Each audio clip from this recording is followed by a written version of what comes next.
Sejam todos bem-vindos. Vamos para as notícias de pedidos da Embraer na feira. Fuji Dream Airlines, FDA, fez um pedido firme para 2 aeronaves E175.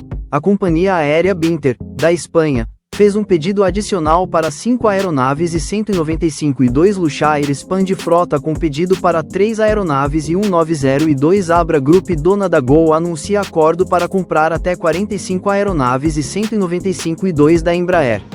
A Zorra anunciaram hoje um acordo para 20 pedidos firmes de conversão de aeronaves de passageiros para cargueiros. Deixe seu like e se inscreva no canal.